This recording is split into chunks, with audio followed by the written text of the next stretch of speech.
if you put any liquid into a hot oil, the first thing it's gonna do is gonna blow up. And you don't wanna do that. Not again. Damn it. So let's get into breaking down this recipe that you guys will be making all summer long on Taco Tuesdays. You guys will be impressing your friends every single Tuesday night with your carnitas that you made Michoacan style, baby. Yeah, let's get into it. So today we're gonna be getting into carnitas. So this dish right here is from Mexico. It is from the state of Michoacan. I was born in Michoacan, but I was raised in Pennsylvania here in the US. But this is one of my favorite dishes. I will be breaking the whole thing down for you guys. This is typically made with pork. I have 3 different cuts of pork here. I have the rib rack, I have the pork belly with the skin on, and you definitely need the skin on your pork belly. And then I also have some pork butt that I will be chopping into smaller pieces. We have some lard here that you definitely need to cook your carnitas in. If you don't have lard, you're not gonna get that flavor that's needed in the carnitas. You also have some oranges. It's gonna give us a citrus note, some garlic bulbs here, some Mexican Coke in the glass bottle. You know, this is made with real sugar cane, so it's really gonna enhance the color and give us just a little bit of a sweetness. And then we have our tomatoes, limes, cilantro, jalapenos, and some cebolla, some onion that we're gonna make into a pico de gallo, which is a typical salsa that goes along with the carnitas. But this dish is very easy to make.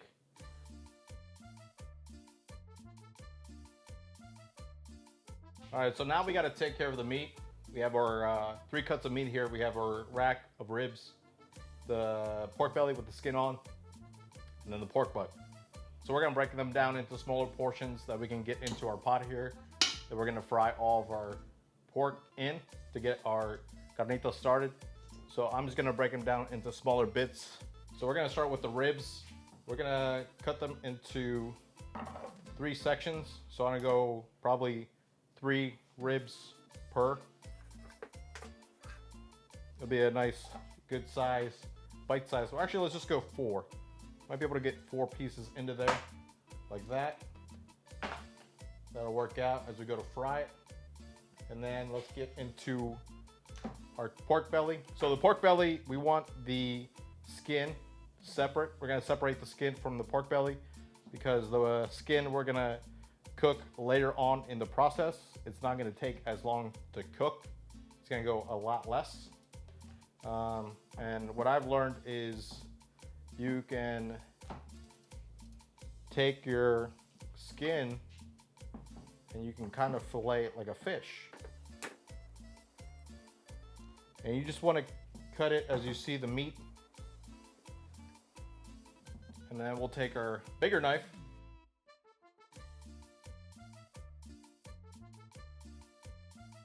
We want to make sure that we just have the meat. So the belly, we're going to cut into smaller sections. Once again, this is a very fatty cut of meat. So it's going to fry really nice. It's gonna crisp up really nice. It's also gonna get that nice, delicious, fatty mouthfeel in there. And always make sure that you guys are washing your hands in between every part of this. You don't wanna get into making the pico and have raw pork all over your hands.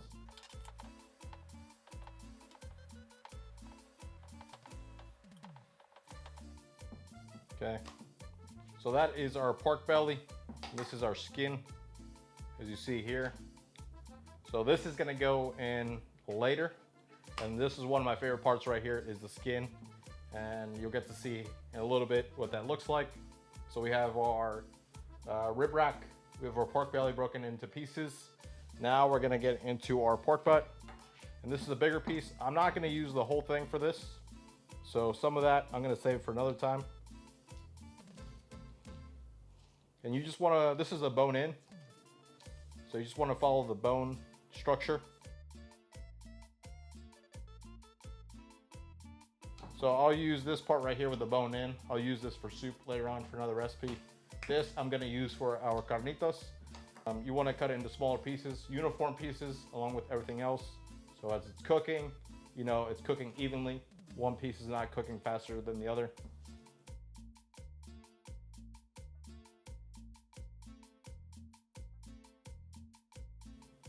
So I'll put this off the side. I'm gonna put this in the pan here in a minute.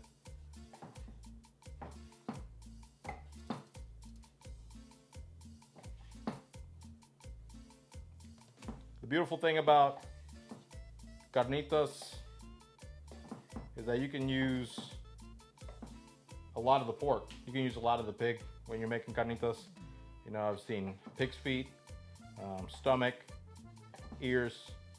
So my uncle is a butcher in Michoacan, and every Sunday he would get a whole hog, and every time we'd go to visit, we'd go to visit in Mexico, and he would be taking all of his pork trimmings that he had left over, and he would make carnitas, and he would sell those there at the butcher shop right outside.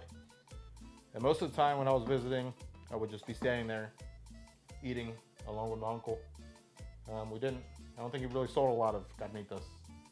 I think we just spent the whole day eating carnitas. But hey, I got some good, delicious meals out of that. So now we're gonna get into frying all of our pork right here. Our pork belly, the skin, the pork butt, and then our pork ribs. So we're gonna fry them up in our lard. So I have my Japanese burner right here. You know, you don't have to use this. This is just so I can show you guys here in this setup. We're just gonna put our pot right here, and we're gonna start adding our lard into here. We're gonna fill it up about 2/3 full of lard. We're gonna bring it up to a high heat. We wanna caramelize all of our pork pieces right here. We want to get it that nice golden brown delicious, that GBD, golden brown and delicious. Always remember that, GBD. So I'm just gonna start adding all of our lard here into our pot. And our pork itself, we're not gonna season it. We're not gonna add any salt to it right now. We're gonna incorporate the salt, that kosher salt, later on in the process. Right now we're just focused on getting that pork nice and golden brown. And this is gonna take a lot of lard. But the lard is not expensive at all. I think I got this container for like $14. And it's a big tub of lard. And once again, I'm gonna add this about 2/3 full, because as the fat heats up, it's going to expand. It's definitely gonna get larger in size. And we're gonna get this thing turned on. Got a little bit of fat right there. So let's get our Japanese grill turned on. And we're gonna crank this up really high to start out.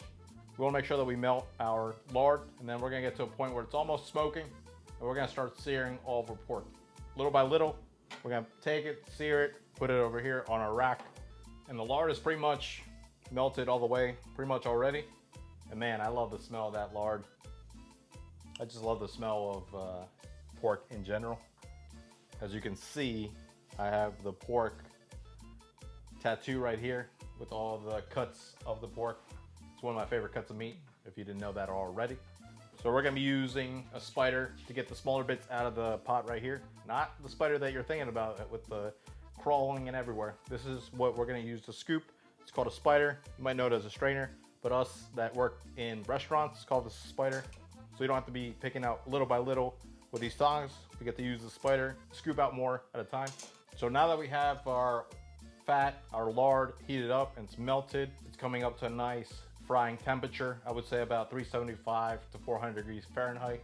That's gonna give us that nice golden brown delicious exterior to our pork, and that's what we're looking for.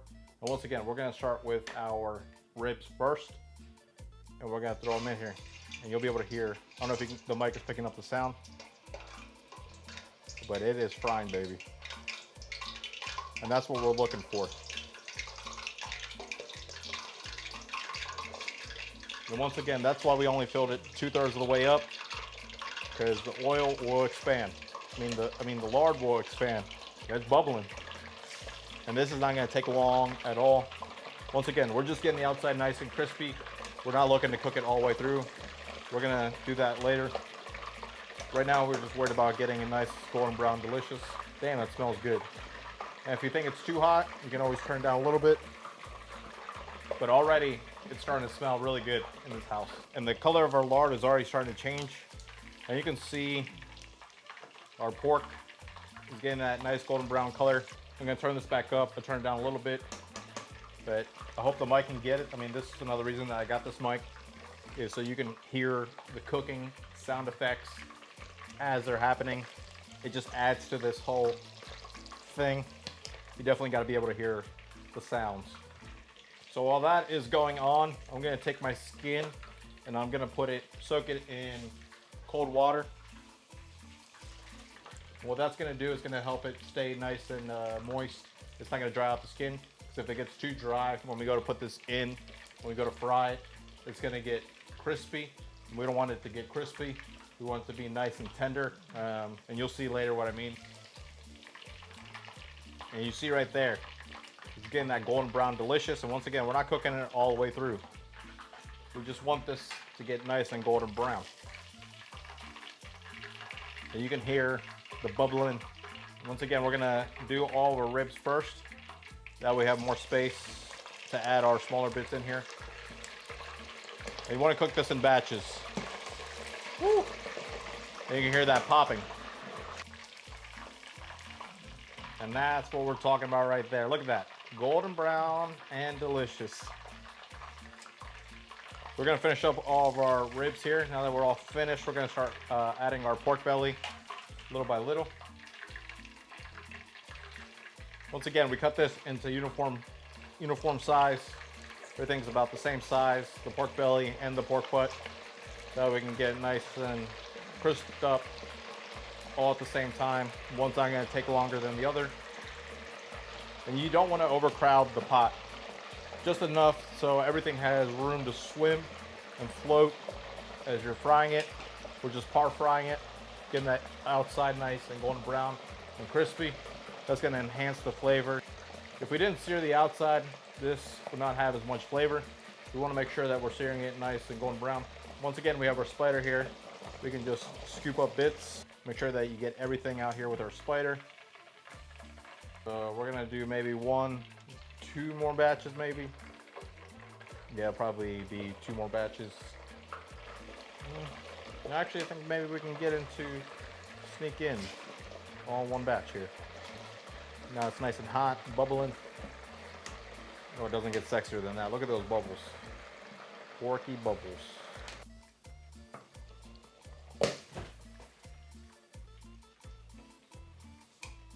So let's check into our last batch of pork belly and our pork butt that we've been frying.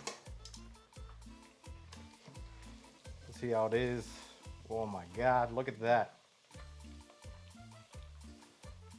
Look at. So now we're gonna turn our heat all the way off. And we're gonna let this cool down for a bit. Woo. So we're just gonna turn down for a little bit. We're gonna let this cool down. And then we're gonna start adding everything back in. And we're gonna bring it up to a low simmer.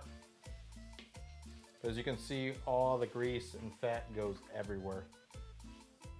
Make sure that you clean as you go.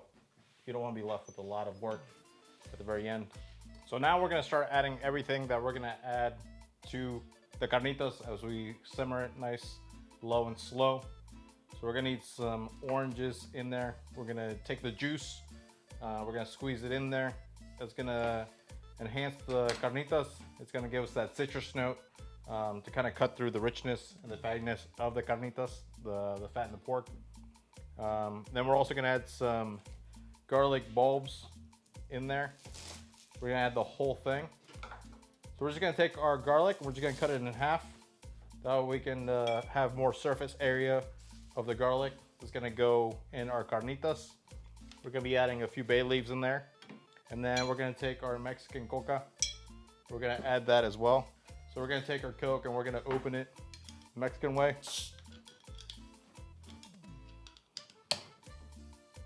That's how you open a Coke. So once again, we're gonna be adding everything in here. We're gonna put all of our meat back into the pot. And we're just gonna bring everything up to a low simmer, nice and low. We don't wanna burn any of this. We just wanna essentially confit this. So essentially this whole process is a confit. Nice and low and slow. So we're gonna do 3 cups of water and then we're gonna do 3 tablespoons of salt. along with it. So, like I said, we didn't season the meat itself with any salt. We're gonna add the water in here, then we're gonna add the salt, and we're gonna dissolve the salt. Because if not, the salt's not gonna be able to season the meat because there's so much fat in here. You need to dissolve the salt in the water first to be able to impart into the meat. Because if you just throw the salt in, it's gonna separate. You're not gonna get that into the meat itself, and we wanna be able to flavor this. So we have here our 3 cups of water, and then we're gonna take our measuring spoon. We're gonna do 3 tablespoons of salt. And this is not your kosher salt. This is your granny salt. Yes, we're using granny salt for once, but this is a finer salt, and this is gonna dissolve a lot better than that kosher salt. Those granules are a lot bigger, and we want this to dissolve quickly. So we're gonna mix all of our salt, make sure it's all dissolved in our water. We have our oranges cut, sliced. We got our garlic cut. We have our Coke opened up. Make sure that before you start adding this in, that your oil is cooled down. If you start throwing this in, if you put any liquid into a hot oil, the first thing it's gonna do is gonna blow up. And you don't wanna do that. So we're just gonna put this off to the side for now until our lard has cooled down. And then we'll start adding this in one by one. So we're gonna start adding our garlic first. So it releases all those oils into the lard. You know, gets that nice, beautiful, aromatic garlic flavor in there. And you don't need to take the skins off, you can just leave those right on. And then we're gonna squeeze all of our orange juice out. And you can hear it sizzling already.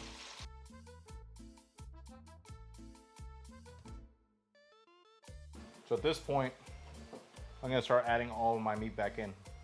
And this is still off.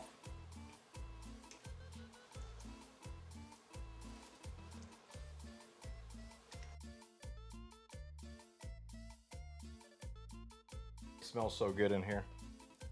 It smells getting better and better as the cooking process is going. You know, we're just gonna cook this nice and low and slow. So we're gonna cook this for the first hour and a half, 2 hours. And then we'll finish the last half hour with the pork skin off the pork belly that we took off. So as you see, it's no longer bubbling, it's cooled down. We're gonna add our ribs. Throw some bay leaves in there.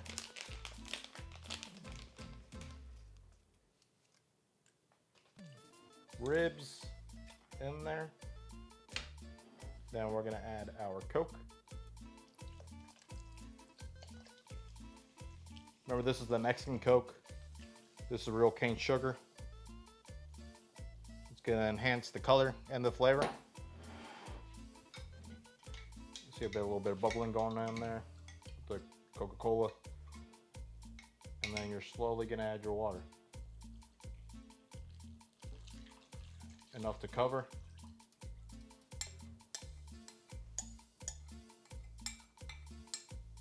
Okay.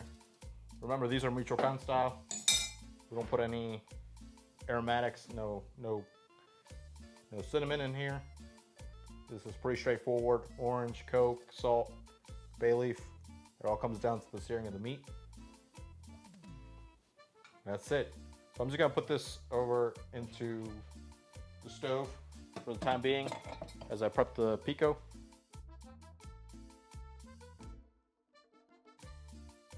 So let's get into making the pico de gallo. Very, very simple to make. So I'll break down the whole thing for you guys. So we're gonna need a bowl. This is where we're gonna put all of our ingredients. So we're gonna need Roma tomatoes. This is what we're gonna use for our tomatoes. We're gonna need jalapenos, some limes, cilantro, and then a white onion. And for this, we're gonna be using kosher salt, not your granny salt. I know we put the granny salt in the carnitas. That's a different story. So we're gonna start by cutting our tomatoes. And we're gonna dice these up. So I like to cut them into planks.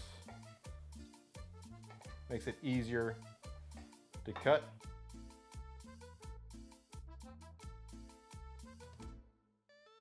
Or you can cut it in half, and then you can go into planks this way.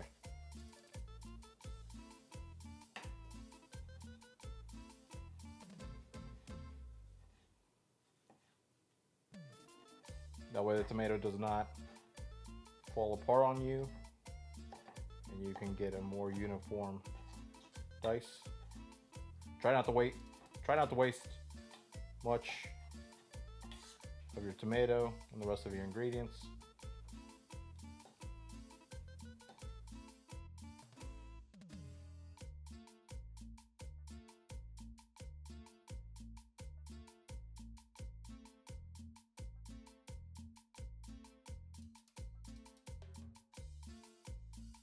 Now that we have all of our tomatoes cut, we're gonna place them into our bowl here. Oh, we lost one. Okay.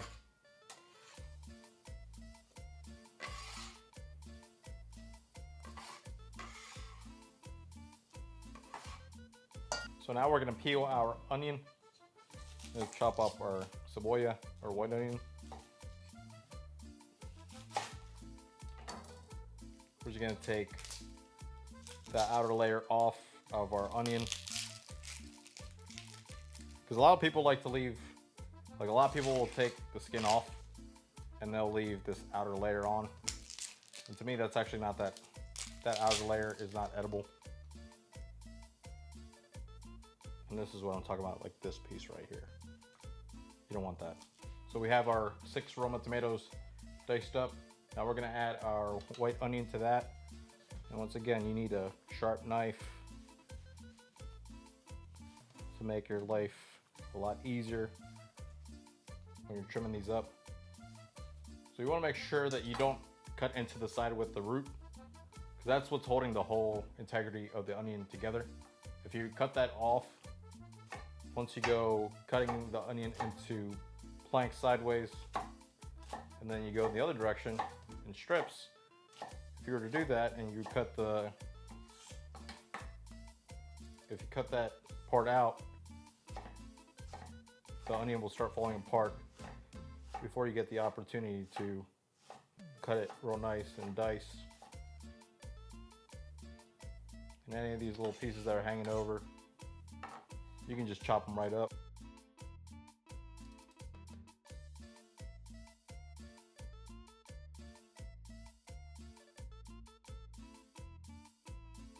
Now we're gonna add our white onions that we minced right into our bowl with our tomatoes. And once again, I'm losing some of the onions just like I did the tomato. And I like to use this bench scraper because I can pick up a lot more of the things I'm chopping versus my knife. So at this point, we're gonna add our jalapenos, and you can decide to make it as spicy as you want. So all the spices in there, in the membrane. So more of the spices in the membrane than the actual seeds. So it's up to you. Me, I'm not gonna take any of it out because I like heat. It's already feel like it's gonna be spicy. You can really smell it already.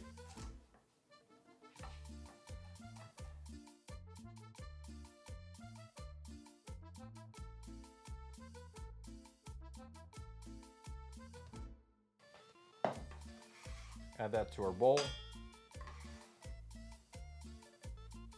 Everything in there, you got the seeds, you got the membrane. It's gonna come with a lot of heat. Actually, now looking at it, let's add one more.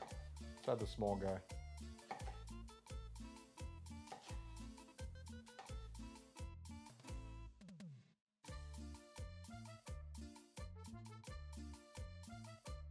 Now we're going to add the cilantro. And I know some people, this tastes like soap. Lucky for me, I am not one of those people. It sucks to be one of you guys. So we're gonna take our cilantro. And I'm gonna do stems and all. So for me, a lot of the flavor is in the stems of the cilantro. No, that's where it gets All those nice herbaceous notes are all on the stems. I know some people just like to do the leaves.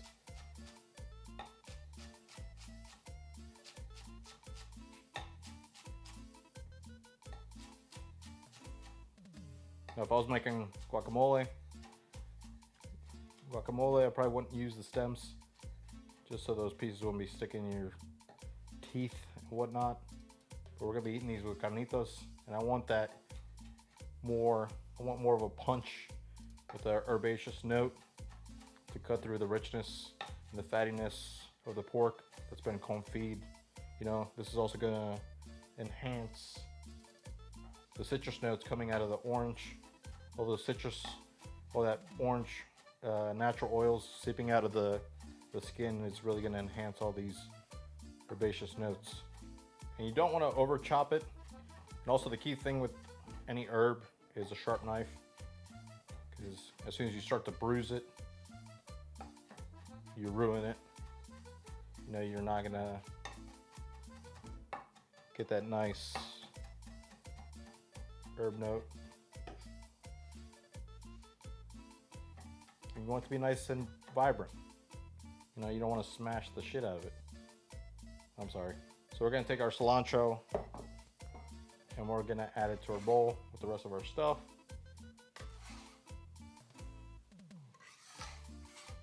All we have left to do is add our lime juice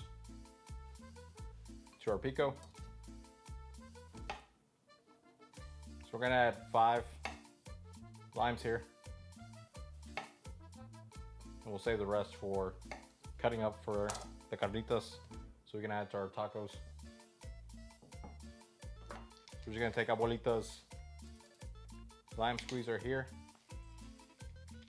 Try to get all the juice out. You know, Mexican cuisine has a lot of fatty dishes, but it always has a lot of sauces with vinegar, acid, to help cut through all the richness in our food. So now we're gonna hit it with that kosher salt, not your granny salt. Good heaping. About a tablespoon and a half. So now all we have to do is just mix everything up, make sure everything is fully incorporated. You know, we're getting a little bit of everything in there. And once again, I'm spilling everything I have all over the table, all over the island here, countertop. But it should be very balanced, you know? You got your tomato in there, but nothing is really more than the other. I mean, tomato's heavier, but that rawness of the onion, you know, really enhances the acidity of the tomato, the lime. You got a herbaceous note, you get a little bit of that bite with onion. I guess you could go with red if you didn't have a white onion, but you don't want to go with a yellow sweet onion. It's just not gonna come with that punch that you need. Yeah, those jalapenos are really coming with a lot of kick. Definitely spicy, but right now the tomatoes are not in season, so we definitely have to go heavier on the salt to help the tomatoes out.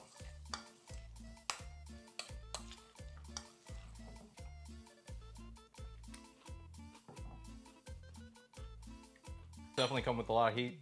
It's really good. You definitely get the cilantro herb note. But it's definitely gonna pair so nicely to the confit pork once we get it into our taco, into our tortilla. But it's very easy.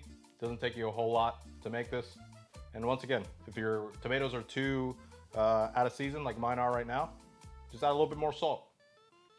Those jalapenos definitely came with a lot of kick.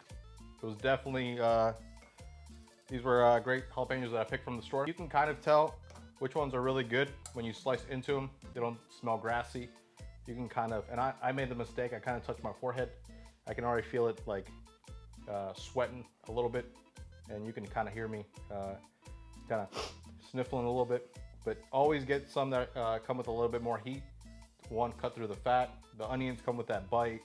The acid is gonna help you cut through the pork, you know, all that fat in there, the pork belly, the pork butt, the ribs, so rich. So once again, you know, that's why you need this pico, to really enhance and elevate that pork carnitas, that slow cook confit.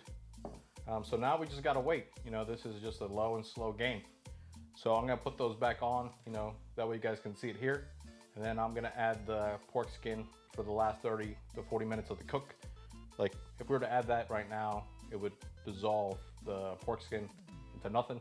And we don't want that. And you know, we put it in the water, in the cool water, so the skin doesn't really crisp up. We don't want it crispy. We want it super tender. You just want it to melt as you're biting into it. But yeah, now it's time for us to wait. So we're going to get into the last crucial part into our carnitas, and that's the pork skin. We're going to add our pork skin here to our lard. We're going to cook this for 30 to 40 minutes. And you're going to see that the pork skin is going to get nice and super tender. It's going to change in color, and that fatty skin is slowly going to render out some of its fat. And it's going to be very, very tender. It's going to be so easy to cut and slice up. And we're going to need these for our tacos. These things make the carnitas taco just what it needs to be. Now all we have to do is cut up all of our succulent meat. Pork ribs, pork butt, pork belly, and that beautiful pork. Yo quería, tú jugas conmigo y me echaste mentira. Tú eres bien infiel, te vi con él ayer. Te pones bien mamona cuando yo toco tu piel. Me voy a que no quiera, me voy para la disquera. Yo te vi bailando en el disco con cualquiera. Tú eres bien infiel, te vi con él ayer. Te pones bien mamona cuando yo toco tu piel.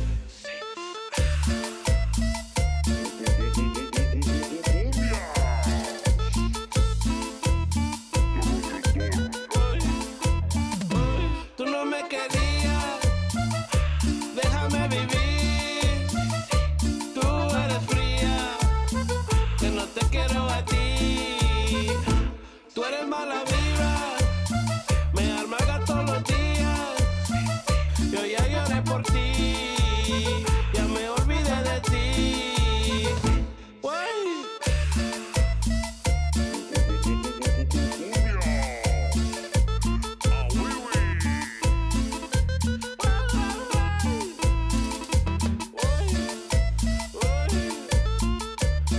Para todas las locas, de ley para Texas. Tú no me querías, déjame vivir. Tú eres fría, que no te quiero a ti. Tú eres mala